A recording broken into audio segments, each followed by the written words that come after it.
Hey, gentlemen, this is Vince Miller. Thank you so much for joining me for another time in God's Word. Today we're going to be in John chapter 18. I'm going to read verses 28 all the way down through 32. Here's a text. Then they, that's the religious leaders, led Jesus from the house of Caiaphas to the governor's headquarters. It was early in the morning, so we've transitioned to late at night with an inquisition and then moved to early morning. They themselves did not enter the governor's headquarters so that they would not be defiled, but could eat the Passover, because they would be unclean if they entered his home, because he was a Gentile. So Pilate went out to them and said, "What accusation do you bring against this man?" They answered him, "If this man were not doing evil, we would have not delivered him over to you." Pilate said to them, "Take him yourselves and judge him by your own law." The Jews said to him, "It is not lawful for us to put someone to death." This was to fulfill the word that Jesus had spoken, to show by what kind of death he was going to die. Gentlemen, the collusion, the hypocrisy, and the lack of ownership by the Jewish leadership at this moment are, to me, appalling. I mean, this gives us as believers a threefold warning. Hear this. Warning number one: you should live free from the world systems. You know, when you make one deal or agreement with some political power or government authority, it's always going to lead you to making continued concessions and compromises. This is what Annas and Caiaphas had done. After years of colluding with the government, they feared now losing their position and power because of Jesus.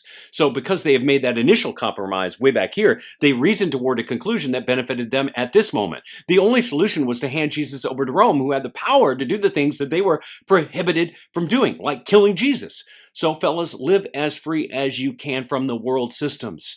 They will only lead to future compromises.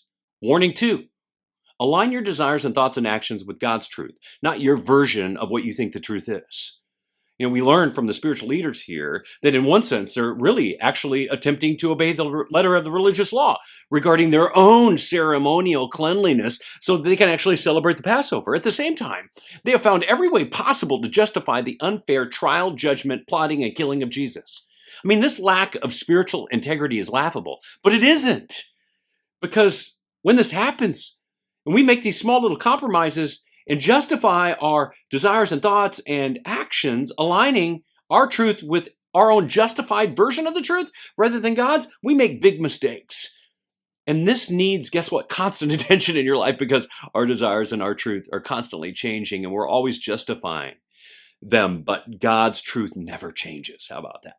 Warning number three: fellas, take responsibility for your actions. Seriously, as believers, we should own up to our choices and decisions, not blame someone else for them.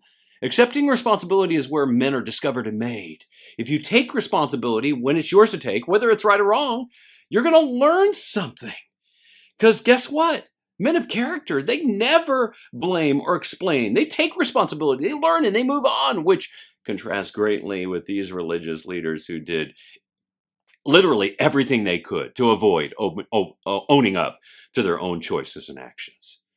So as you embark on this day, let these three warnings guide you. Steer clear of the traps of being a spiritual double dealer and responsibility dodger. Stand firm on your beliefs and anchor yourself in God's truth, and shoulder the responsibility for your choices and actions. I love you, fellas. I pray this blesses you. If it has, share it with someone else.